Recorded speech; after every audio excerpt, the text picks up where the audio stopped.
আসসালামু আলাইকুম। সংবাদে আপনাদের সবাইকে স্বাগতম জানাচ্ছি আমি নুসরাত। শুরুতেই সংবাদ শিরোনাম। বাংলাদেশের সর্বশেষ গুরুত্বপূর্ণ আপডেট সংবাদে আপনাকে স্বাগত। শুরুতেই সংবাদ শিরোনাম, পরে বিস্তারিত।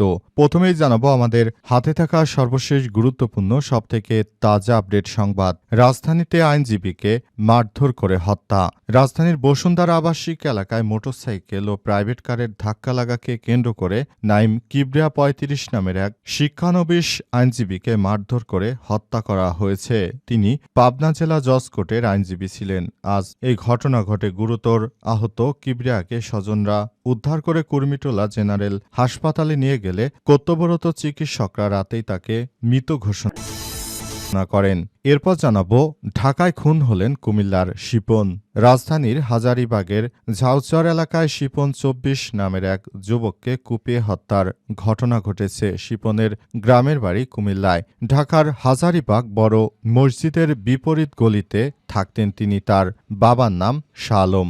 আজ দিবাগত রাত ৩:৩০টার দিকে শিপনকে মুমূর্ষু অবস্থায় হাজারীবাগ থানা পুলিশ ঢাকা মেডিকেল কলেজ হাসপাতালে জরুরি বিভাগে নিয়ে গেলে কর্তব্যরত চিকিৎসক তাকে মৃত ঘোষণা করেন। এদিকে বিএনপি নেতা সালাউদ্দিন আহমেদ বললেন, আমরা শোককে শক্তিতে পরিণত করে দেশ গঠনে কাজ করব।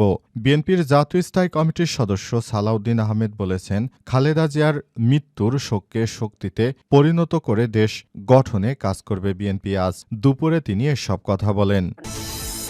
এবারে জানাবো সর্বসাধারণের জন্য খুলে দেওয়া হলো জিয়া উদ্যানের পাশের লেক রোড। ২৪ ঘন্টা বন্ধ থাকার পর সর্বসাধারণের জন্য খুলে দেওয়া হয়েছে জিয়াউর রহমান ও খালেদা জিয়ার সমাধি স্থলে যার লেক রোড। বিএনপির চেয়ারপারসন মরহুমা খালেদা জিয়ার কবরের নিরাপত্তায় গত ২৪ ঘন্টা এই রোডে যাতায়াত বন্ধ ছিল।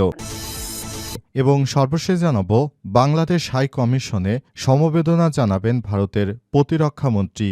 বিএনপির চেয়ারপারসন ও সাবেক প্রধানমন্ত্রী বেগম খালেদা জিয়ার মৃত্যুতে ভারতের প্রধানমন্ত্রী নরেন্দ্র মোদী শোক জানিয়েছেন। সেজন্য গতকাল ভারতের পররাষ্ট্রমন্ত্রী এস জয়শঙ্কর তিনি বাংলাদেশ সফরে এসে মোদীর শোকবার্তা তারেক রহমানের কাছে পৌঁছে দেন। আবার নতুন করে ভারতের নিরাপত্তা উপদেষ্টা বাংলাদেশের দূতাবাসে গিয়ে নতুন করে তারা আবার শোক জানাবে বলে নিশ্চিত করা হয়েছে। প্রিয় দর্শক, এতক্ষণ শুনছিলেন সংবাদ শিরোনাম, এবারে বিস্তারিত। তবে তার আগে বন্ধুরা অনুরোধ থাকবে এই সংবাদটিতে একটি লাইক দিন। এই চ্যানেলে আপনি নতুন হয়ে থাকলে আমাদের সংবাদটি দেখতে দেখতে চ্যানেলটি সাবস্ক্রাইব করে রাখুন। কমেন্ট করে বন্ধুরা আপনার মূল্যবান মতামত জানিয়ে দিন আপনি বিশ্বের কোন দেশ থেকে বা বাংলাদেশের কোন স্থান থেকে আমাদের সংবাদটি দেখছেন এবং শুনছেন। আর বন্ধুরা সংবাদটি আপনার সোশ্যাল মিডিয়া ফেসবুকে শেয়ার করে দিন বন্ধুদের মাঝে। গাজা যুদ্ধে আপনি যদি নিরীহ ফিলিস্তিনিদের ভালোবেসে থাকেন কমেন্টে ইয়েস লিখে বিশ্ববাসীকে জানিয়ে দিন। এবারে বিস্তারিত। রাজধানীতে আইনজীবীকে মারধর করে হত্যা।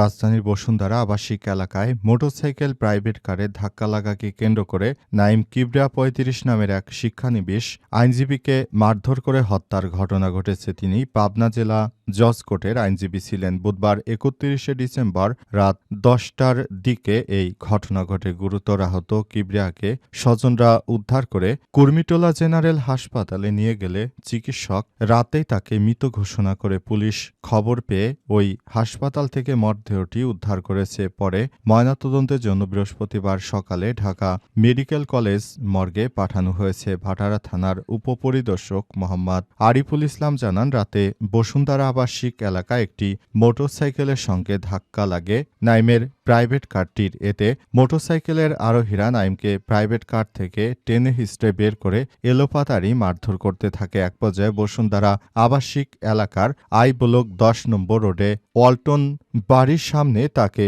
ফেলে রাখা হয়। খবর পেয়ে স্বজনরা তাকে উদ্ধার করে কুর্মিটোলা জেনারেল হাসপাতালে নিয়ে গেলে সেখানেই তার মৃত্যু হয়। এসআই আরও জানিয়েছেন, নিহতের গলায় এবং হাত ও পিঠসহ শরীরের বিভিন্ন জায়গায় জখমের চিহ্ন রয়েছে। বিস্তারিত আমরা আরও তদন্ত করছি, তদন্ত সাপেক্ষে আপনাদেরকে জানাতে পারব। দেশের মানুষ এতটা উচ্ছৃঙ্খল হয়ে পড়েছে যে তারা কথায় কথায় মানুষকে হত্যা করছে, যেটা বাংলাদেশের মানুষের হিংস্রতারই বহিঃপ্রকাশ দেখা যাচ্ছে। ঢাকায় খুন হলেন কুমিল্লার শিপন। রাজধানীর হাজারীবাগ ঝাউচর এলাকায় শিপন ২৪ নামের এক যুবককে কুপিয়ে হত্যার ঘটনা ঘটেছে। শিপনের গ্রামের বাড়ি কুমিল্লা।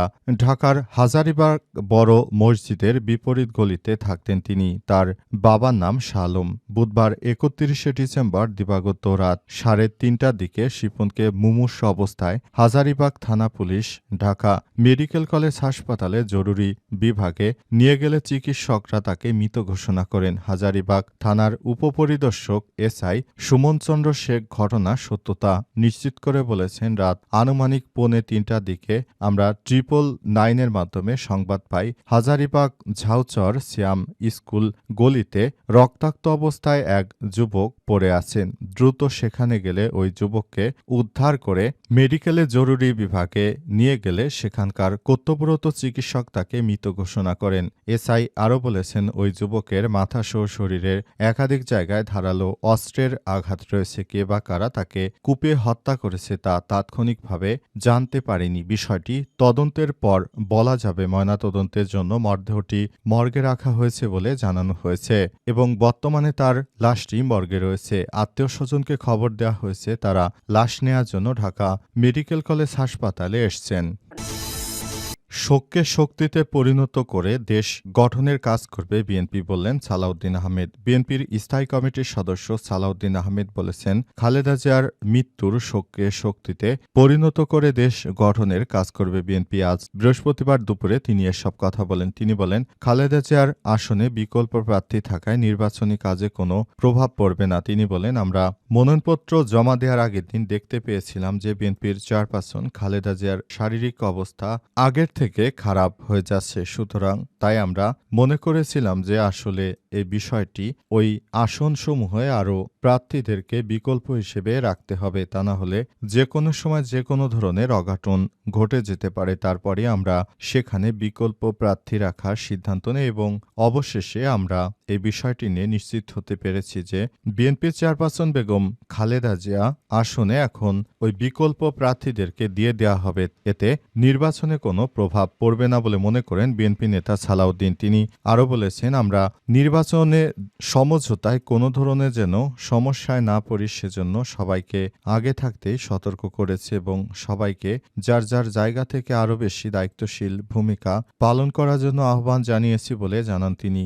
এজন্য সবাইকে আরও বেশি দায়িত্বশীলভাবে কাজ করতে হবে বলে মনে করা হচ্ছে এবং সে অনুযায়ী সবাইকে সেভাবেই কাজ করতে হবে।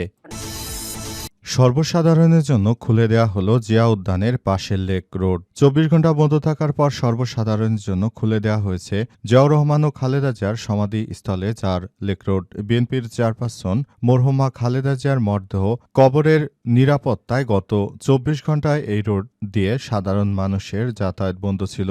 জিয়া উদ্যানের পার্শ্ববর্তী এই রোড দিয়েই জিয়াউর রহমান ও বেগম খালেদা জিয়ার সমাধিস্থলে প্রবেশ করা যায়। মূলত রাস্তা খুলে দিল বন্ধ রয়েছে জিয়া উদ্যানে প্রবেশ। জিয়া উদ্যানের প্রবেশ মুখে পুলিশ ও সেনাবাহিনীর সদস্য মোতায়েন রাখা হয়েছে। খবর এআই। অন্তর্বর্তীকালীন সরকারের প্রধান উপদেষ্টা প্রফেসর ড. মোহাম্মদ ইউনূসের সরকার বিএনপির চেয়ারপারসন বেগম খালেদা জিয়ার মৃত্যুতে রাষ্ট্রীয়ভাবে দাফনের সবকিছু করেন। তিনি বিএনপির চেয়ারপারসনকে বাংলাদেশের ভিভিআইপি অর্থাৎ ভেরি ভেরি ইম্পর্টেন্ট বা অতি গুরুত্বপূর্ণ ব্যক্তি হিসেবে ঘোষণা দেওয়ার পর তাকে এসএসএফ এর সদস্যরা নিরাপত্তা দিতে থাকে এবং বিএনপির চেয়ারপারসন বেগম খালেদা জিয়া রাজধানীর এভার কেয়ার হাসপাতালে শেষ নিঃশ্বাস ত্যাগ করেন। তারেক রহমান দেশে আসার পর বিএনপির ভারপ্রাপ্ত চেয়ারম্যান হিসেবে তাকে সংবর্ধনা জানায় বিএনপির পক্ষ থেকে এবং তারেক রহমান তিনি ৩০০ ফিট এলাকায় আসার পরই বিএনপির চেয়ারপারসন বেগম খালেদা জিয়া যখন সুস্থ হলেন তখন তাকে দেখতে হাসপাতালে গিয়েছিল এবং অবশেষে বিএনপির ভারপ্রাপ্ত চেয়ারম্যান তারেক রহমানের পক্ষ থেকে এই বিষয়গুলো জানানো হয়েছে এবং পুরো বিষয়গুলো সেভাবে দেখা হচ্ছে। এরপর তারেক রহমানকেও একইভাবে নিরাপত্তা দেওয়া হয় এবং খালেদা জিয়ার জানাজায় প্রায় ৪০ লক্ষ মানুষের উপস্থিতিতে জানাজা দেওয়া হয়।